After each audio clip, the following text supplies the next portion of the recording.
자, 오늘 저와 여러분들이 함께 나누실 말씀은요, 신명기 25장 5절부터 10절까지 말씀입니다. 신명기 25장 5절부터 10절까지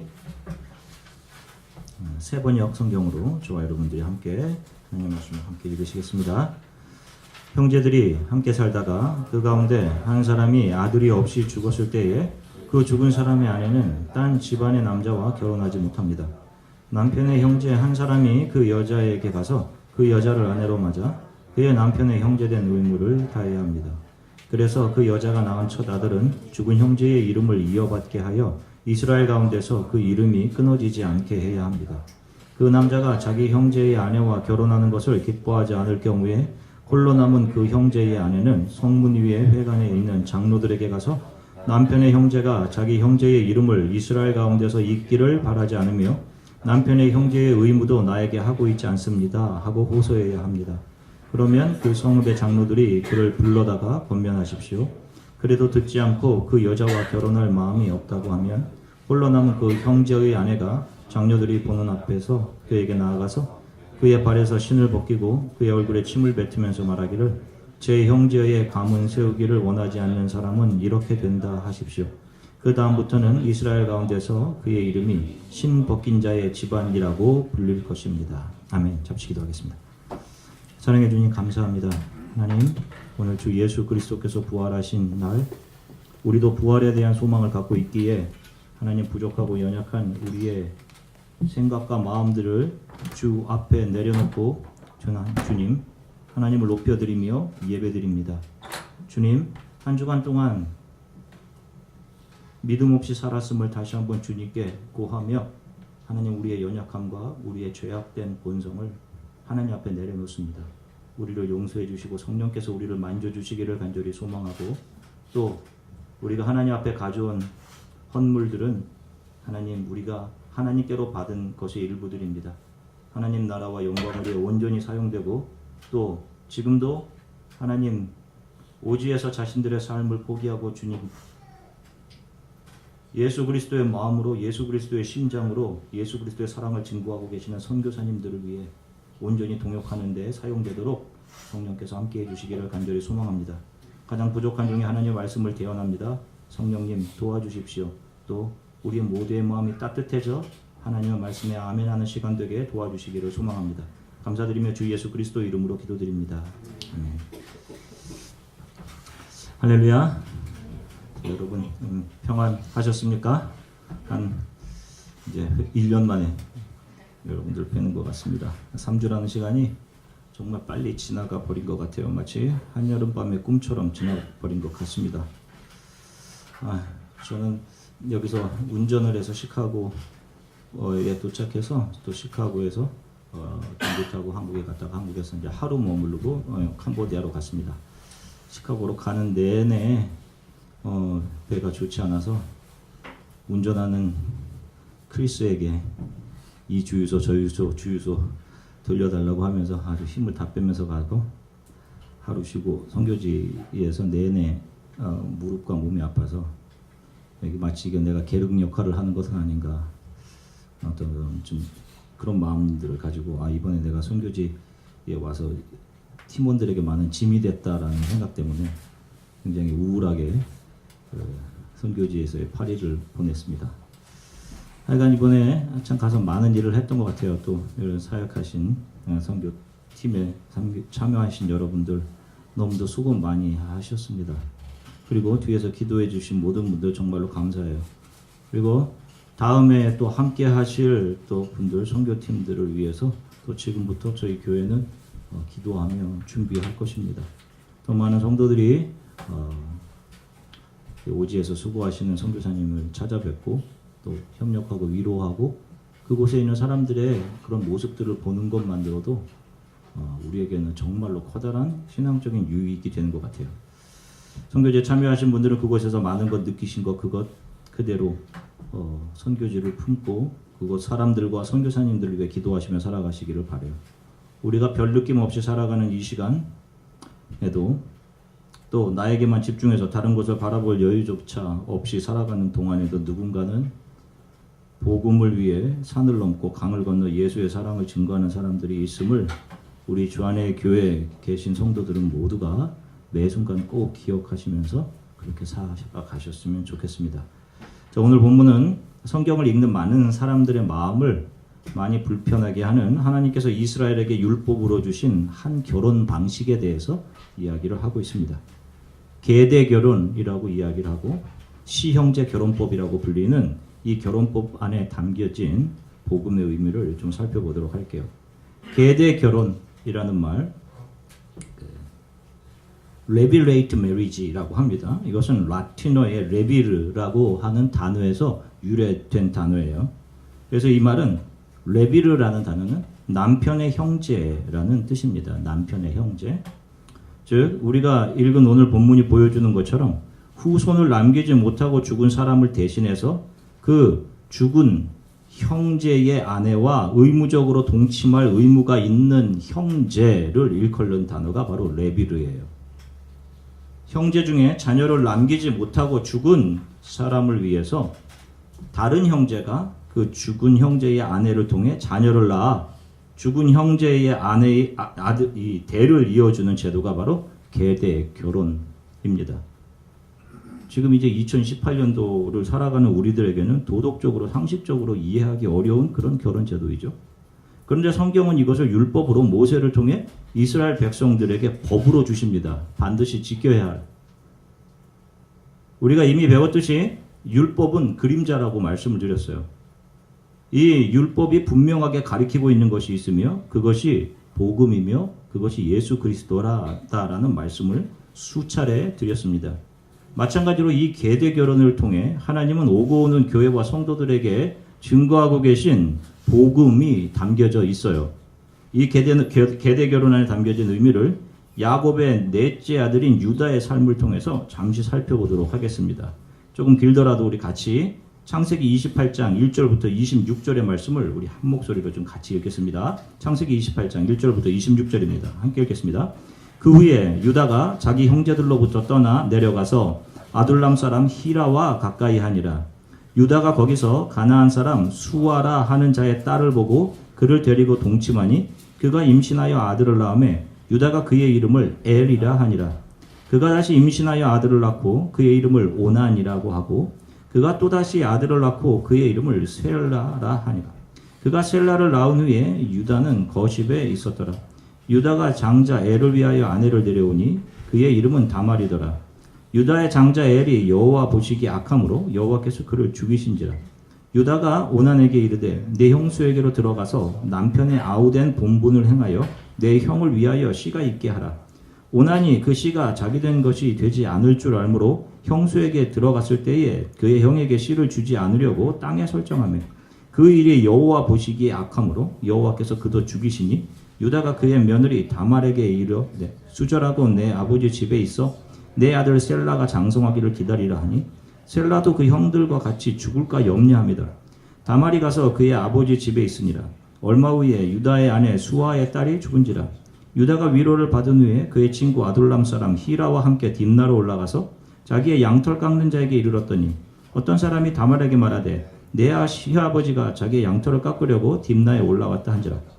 그가 그 과부의 의복을 벗고 너울로 얼굴을 가리고 몸을 휩싸고 딥나 길 곁에 에나임 문에 앉았으니 이는 셀라가 장성함을 보았어도 자기를 그의 아내로 주지 않음으로 말미암음이라.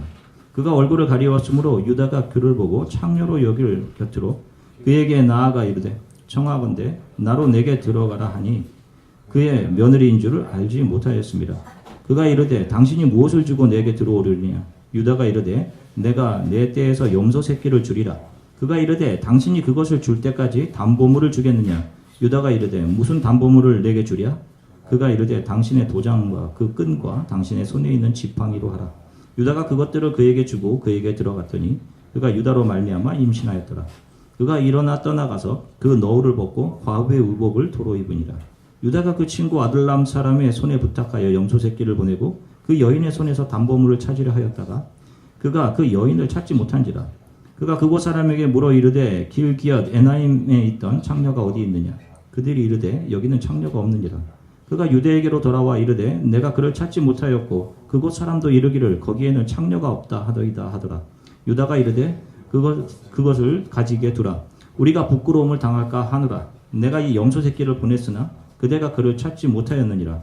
석 달쯤 후에 어떤 사람이 유다에게 이르러 말하되 내 며느리 다말이 행음하였고 그 행음함으로 말미암아 임신하였느니라.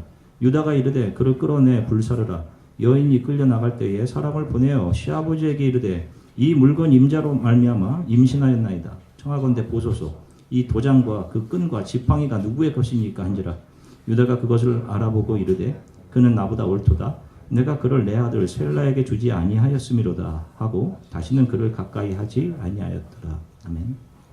자, 우리가 알다시피 예수님은 유다 자손을 통해 이 땅에 오셨습니다. 유다는 야곱의 네 번째 아들이에요. 그 유다의 혈통 안에 메시아 예수 그리스도가 있었습니다. 그런데 유다가 어떻게 해서 다음 자녀를 얻게 되는지에 대해 기록하고 있는 것이 바로 우리가 읽은 창세기 38장의 내용입니다. 이 창세기 38장 유다 가문에 대한 내용은 아마도 야곱이 죽기 전 그 아들들에게 유언을 남긴 이후 유다에게 일어났던 에피소드를 기록하고 있는 것으로 보여요. 이 유다가 당시는 가나안 땅이었던 아둘람으로 가서 거기서 히라라는 친구를 사귀입니다. 하나님의 백성이 가나안이라는 세상 친구를 사귀게 되는 것이에요. 그리고 그 가나안 땅에서 유다는 수아라는 사람의 딸에 이끌려서 그와 동침을 합니다. 그래서 아들을 낳아요. 아시다시피 하나님의 약속은 하나님이 정하신 여인의 태를 통해서 이루어져 왔어요. 그 이스라엘 백성들에게서는요. 아브라함이 그러했죠. 그에게 약속한 자녀는 반드시 사라를 통해서 나오게 될 것이다 라는 약속을 주셨습니다. 그러나 사라나 아브라함은 자신을 통해 자녀가 나올 수 없음을 압니다. 자신의 태가 끊어졌음을 사라가 안단 말이에요. 자신의 불가능을 본단 말입니다. 그래서 자신의 몸적인 하가를 통해서 그 약속을 이루어 보고자 했지만 그들의 시도는 오히려 하나님의 약속을 거스리는 것이 되고 말아요. 이스마엘을 탄생하고 맙니다. 인간은 늘 자신의 힘과 생각과 의지를 보태려고 해요. 그렇게 신앙생활을 하려고 한단 말입니다. 그러나 하나님의 약속은 정확하게 그분이 약속하신 것을 그분의 손으로 실행하심을 통해 이루어짐을 성경은 우리들에게 언제나 보여주고 있어요. 여러분, 신앙생활이라는 것은 내 의지나 생각을 주장하며 열심을 내는 것으로 이루어지는 것이 아닙니다. 그런 게 신앙생활이 아니에요. 하나님의 말씀과 약속을 신뢰하고 우리 안에 전혀 불가능함, 가능함이 없어 보인다 할지라도 하나님을 신뢰하고 우리는 아무것도 아닌 먼지, 티끌임을 하나님 앞에 고백할 때 하나님이 우리의 삶에서 우리를 만지시고 우리를 변화시키시면서 때때로 아무것도 보이지 않는 것 같은 순간에 하나님의 보이지 않는 손을 분명하게 믿음의 눈으로 보게 하시면서 우리를 하나님이 기뻐하시는 그릇으로 만들어 가시는 거예요. 이런 과정이 신앙생활입니다. 자, 그런데 유다가 가나안 여인을 통해 아들을 낳았어요. 그러니 이 아들은 하나님의 약속에 있지 않은 자녀들입니다. 자식이에요. 쫓겨나 죽어야 하는 자녀입니다. 이렇게 죽어야 하는 자들 사이로 이들을 위해 자신이 죽기 위해 예수 그리스도가 유다의 허리로부터 나오게 되는 거예요. 유다는 가나안 사람 수아라는 사람의 딸을 통해 엘이라는 아들을 낳습니다. 그런데 그가 하나님 앞에 악했어요. 그래서 하나님께서 그 아들을 죽이십니다. 그러면 계대 결혼법에 의하면 유다의 둘째 아들인 오난이 형 엘의 아내, 자신의 형수인 다말을 통해서 형의 대를 이을 아들을 낳는 역할을 해야 됩니다. 그런데 오난이 율법에 기록한 대로 형의 대를 이을 의무를 다하지 않아요. 회피합니다. 그러자 하나님께서 이것을 악하게 보시고 둘째 아들 오난도 죽이십니다. 첫째, 둘째가 다 죽자 유다는 이 며느리 다말이라는 여인이 자신의 아들을 다 잡아먹는 여인이다 라는 생각을 했던 것 같아요. 그리고 셋째 아들인 셀라를 다말에게 들어가게 해야 했음에도 불구하고 이것이 율법임에도 불구하고 그 셋째 아들을 다말에게 주지 않습니다. 왜? 그 아들마저 죽을 것을 염려했기 때문이에요. 자신의 아들보다 하나님의 법을 더 사랑해야 했는데 유다에게는 그럴 능력이 없었던 거예요. 하나님 앞에 무능한 인간의 모습입니다. 저와 여러분들의 모습이기도 하고요. 자, 이렇게 계대 결혼을 통해 자식을 낳아 메시아의 가계를 이어갈 수 없게 되자 하나님은 다말을 통해 계대 결혼의 참 의미를 보여주시고 그녀를 통해 메시아의 가계를 이어가게 하십니다. 자, 자신의 남편이 죽고 대를 이을 아들을 출산할 길이 없어지자 그녀는 창녀의 복장을 하고 창녀의 자리로 내려가 거리에 앉습니다.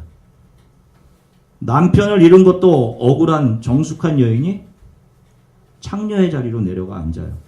그리고는 시아버지 유다는 창녀의 복장을 하고 있던 다말을 보고 이 여인과 동침을 하게 됩니다. 자, 누구나 생각하기에 엄청난 부도덕이죠. 자, 그럼에도 다말은 시아버지와의 불륜을 통해 하나님의 약속의 자녀를 출산합니다. 다말이 불의한 자로 내려가는 거예요. 남편을 잃은 당시 사회에서는 가장 처량한 신세인, 가장 낮은 신세인 과부의 자리도 모자라 여자로서 가장 불의한 자리인 창녀의 자리까지 내려갑니다. 다말이. 그리고 자기 스스로 가장 고상하고 정의롭고 도덕적이라고 생각하는 세상은 그녀를 불의한 여인이라고 고발을 하죠. 율법에 의하면 그녀는 돌에 맞아 죽어야 합니다. 자신의 일에 충실해서 스스로 불의의 자리로 내려간 다말에게 시아버지인 유다조차도 그녀를 악하게 여겨서 저것은 돌로 치는 것보다 더 악한 죄인들에게 행하셨던 가장 잔인한 방법인 화형 다말을 불태워 죽이라고 합니다. 자, 나이가 어느 정도 들어있던 사람이에요. 유다는. 그래서 어느 정도 하나님의 뜻과 세상의 이치를 이해할 듯하게 보였던 유다도 자신의 잘못과 부정함은 하나도 기억하지 못하고 있어요, 지금. 그죠? 다말을 책망함으로 마치 자신이 의인인 것처럼 행세하고 있단 말입니다. 자, 성경은 창녀가 들어가 몸을 합하는 자들은 다 죽을 자로 이야기를 합니다. 자신의 부정함은 기억하지 못하고 있어요. 성경은 하나님을 떠난 모든 인간의 죄성을 유다를 통해 고스란히 저와 여러분들에게 보여주고 있는 겁니다. 우리는 이렇게 이스라엘 12지파 수령의 하나인 유다의 모습에서 나의 죄성과 나의 형편없는 연약함을 발견할 수 있어야 돼요. 저와 여러분 모두 하나님 앞에 먼지, 티끌 같은 사람들입니다. 어느 누구도 더 정의롭고 선한 사람이 없어요. 이렇듯 유다는 자기의 허물을 덮기 위해 자신의 며느리를 대역 죄인으로 몰아 죽이려고 합니다. 다말은 인간으로서 가장 낮은 자리까지 내려가 율법의 정죄에 맞아 죽게 된 상황이 됩니다. 자, 그런데 그녀가 갑자기 유다 앞에 무엇을 내밉니까? 도장과 끈과 지팡이를 내밀죠. 시아버지가 자신을 창녀로 알고 들어와 자신에게 화대의 대가로 내준, 불의의 대가로 내준 여인으로서의 수치의 자리로 내려갔던 그 증거물, 자기 희생의 증거, 그 증거를 유다에게 내밉니다. 창세기 28장 24절부터 26절까지 한 목소리로 저와 여러분들 같이 함께 읽겠습니다. 석 달쯤 후에 어떤 사람이 유다에게 일러 말하되 내 며느리 다말이 행음하였고 그 행음함으로 말미암아 임신하였느니라. 유다가 이르되 그를 끌어내 불사르라. 여인이 끌려나갈 때에 사람을 보내어 시아버지에게 이르되 이 물건 임자로 말미암아 임신하였나이다. 정하건대 보소서 이 도장과 그 끈과 지팡이가 누구의 것이니까 한지라. 유다가 그것들을 알아보고 이르되 그는 나보다 옳도다. 내가 그를 내 아들 셀라에게 주지 아니하였음이로다 하고 다시는 그를 가까이 하지 아니하였더라. 자, 보세요. 자신의 며느리가 누군가와의 행음으로 아이를 잉태했다는 소문을 듣고 유다는 며느리 다말을 불태워 죽이려고 하죠. 그때 다말이 자신이 이 물건의 주인이 내 아기를 가졌다라고 말하며 도장과 끈과 지팡이를 내미죠. 그것이 자기 것임을 알게 된 유다가 무엇이라고 이야기합니까? 그는 나보다 옳도다라는 말을 합니다. 옳도다에 사용된 히브리어가 차다크라는 단어예요. 차다크. 이것은 의롭다라는 말입니다. 예수 그리스도께 적용되는 말이란 말이에요. 이 단어는. 유다는 다말을 불의의 여인으로 보았지만 성경은 유다의 입을 빌어서 다말의 행위를 예수 그리스도의 행위와 같은 의로운 행위, 차다크로 선언을 한 것입니다. 무엇이 의로운 거예요? 자신이 불의의 자리로 내려가 모든 희생을 감수하고 약속의 자녀를 잉태해내는 것을 성경은 의롭다라고 하고 있는 것입니다. 이 다말의 모습이 보여주고 있는 것이 바로 예수 그리스도의 모습인 거예요. 베드로전서 3장 18절 함께 세 번역으로 함께 읽으시겠습니다. 그리스도께서도 죄를 사하시려고 단 한 번 죽으셨습니다. 곧 의인이 불의한 사람을 위하여 죽으신 것입니다. 그것은 그가 육으로는 죽임을 당하시고 영으로는 살림을 받으셔서 여러분을 하나님 앞으로 인도하시려는 것입니다. 아멘. 자, 이 다말의 모습은 마치 하나님의 아들이신 예수께서 전혀 죄 없으신 그분이 창녀, 아니 가장 악한 죄인 중에 괴수인 저와 여러분들 인간들을 긍휼히 여기시고 사랑하셔서 그들의 모습과 같은 모습으로 이 땅에 오셔서 그들의 친구가 되어주신 그 예수 그리스도의 의로운 모습을 정확하게 드러내어 보여주고 있는 거예요. 다말이 유다에게 화대로 받아 유다에게 내민 도장, 끈, 지팡이가 의미하는 것이 무엇이겠어요?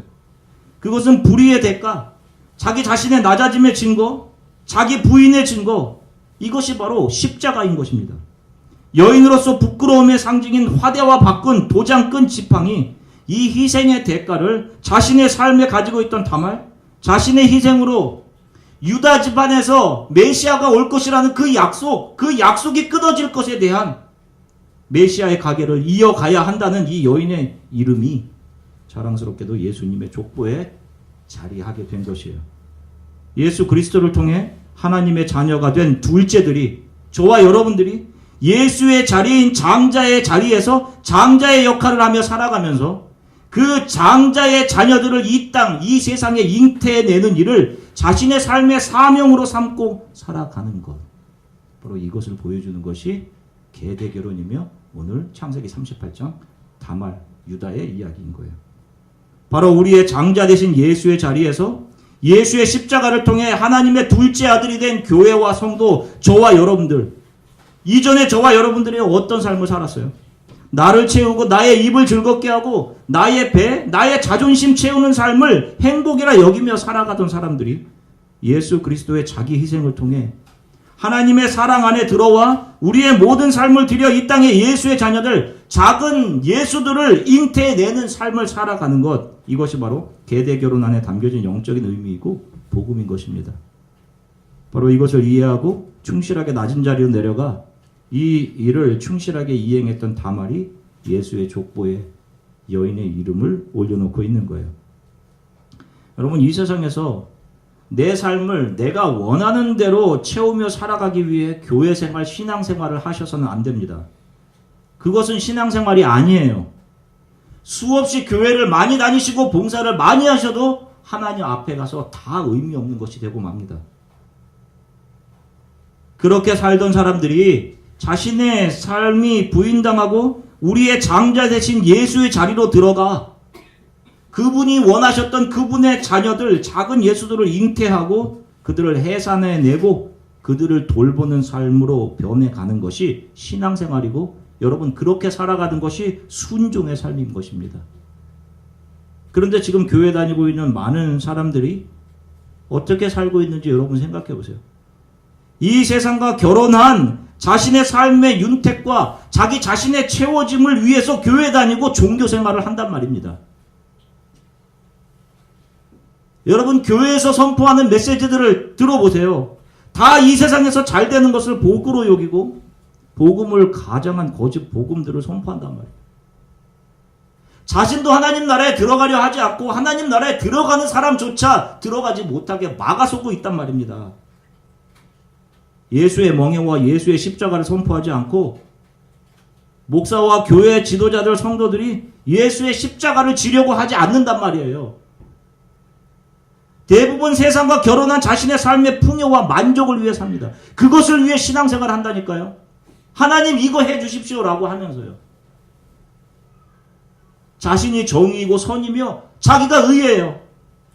그러나 성경이 말하는 선과 의로움은 레비트, 둘째 아들의 자리, 레비르의 자리로 가서 바로 예수의 형제의 자리에서 장자 되신 예수의 십자가를 지고 그분의 자녀들을 잉태하고 해산해내는 일들을 감당하며 낮아지는 사람들에게 적용되는 거예요.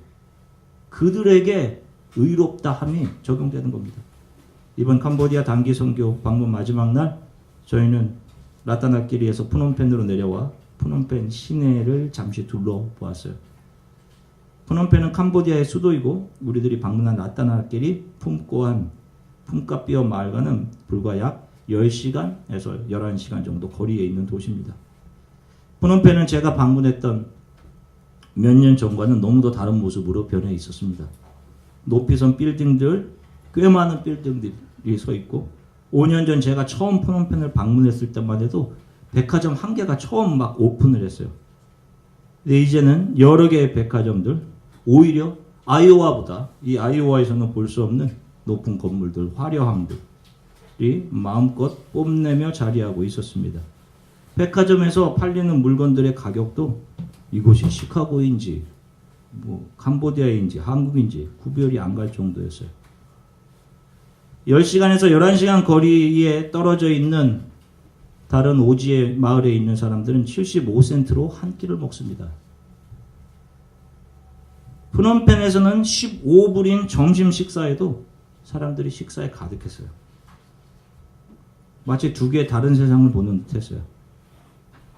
여러분들이 보내주신 옷들 하나도 남김없이 다 사람들에게 나누어줬어요.